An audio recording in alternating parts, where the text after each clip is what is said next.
समय के साथ साथ जब हमारी उम्र बीतती जाती है तो हमारी पाचन क्षमता जो है धीरे धीरे कम होने लगती है और जो भी हम खाते हैं वो उतना अच्छे से हमें नहीं पच पाता जितना कि पहले वो पचता था।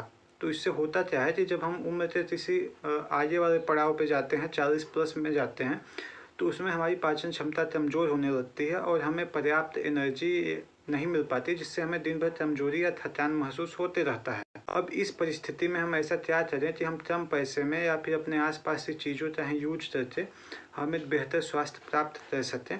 तो इसमें जो सबसे पहला और सबसे सस्ता उपाय है वो है चूने वाला। तो इसमें क्या करें, जो आप खाने का चूना होता है, जो पान में खाया जाता है वो वाला चूना, ये गेहूँ के दाने के बराबर, बहुत ही थोड़ा सा गेहूँ के दाने के बराबर आप चूना ले लीजिए। उसे 100 ml पानी में या 1 गिलास पानी ले लीजिए, आप उसमें मिला दीजिए और मिला के आप 1 दिन या 2 दिन में एक बार उसका सेवन कर सकते हैं।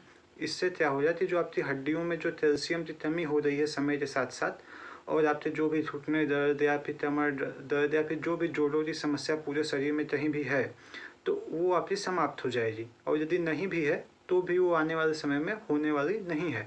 इसलिए आपने पुराने समय में देखा होगा कि जो भारत में पान खाने की परंपरा थी, वो इसलिए नहीं कि हम नशा कर सकते हैं या फिर उसके साथ में अन्य नशीले पदार्थ का सेवन कर सकते हैं।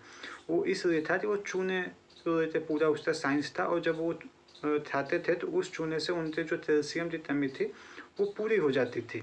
अब इसके सिवाय दूसरा उपाय ये है कि आप यदि चाहें तो आप 5-6 खजूर ले लीजिए। उसके बाद आप कुछ बादाम के दाने ले लीजिए, तकरीबन 8 से 10, और उसके बाद आप दूध ले लीजिए, एक गिलास आप जितना पी सकें। आप उसे एकदम उबाल दीजिए। तकरीबन जब 1 गिलास दूध आप उबालिए तो वो थोड़ा सा अच्छे से उबल जाए जब, तो आप उसे ठंडा होने दीजिए, और जब ठंडा हो जाए तो आप उसे पी लीजिए। और उसे पीने के बाद आप ऊपर से ये बादाम और खजूर का सेवन करें, और इससे आप बहुत ही जल्द आपको फ़ायदा हो जाता है। तकरीबन यदि आप 7 से 10 दिन भी आप इस उपाय को आजमा के देखते हैं तो इसका परिणाम आपको ज़रूर ही मिलेगा। आप चाहें तो ये दोनों उपाय साथ में भी कर सकते हैं, या फिर दोनों में से कोई एक उपाय आप आजमा सकते हैं। यदि आपके पास पैसा नहीं है तो आप किसी भी आसपास के परचून के दुकान पे जाके 4 से 5 रुपये या 10 रुपये में वो चूने की डिब्बी मिल जाती है, आप उसे ले आके गेहूँ के दाना के बराबर आप उसका यूज कर सकते हैं।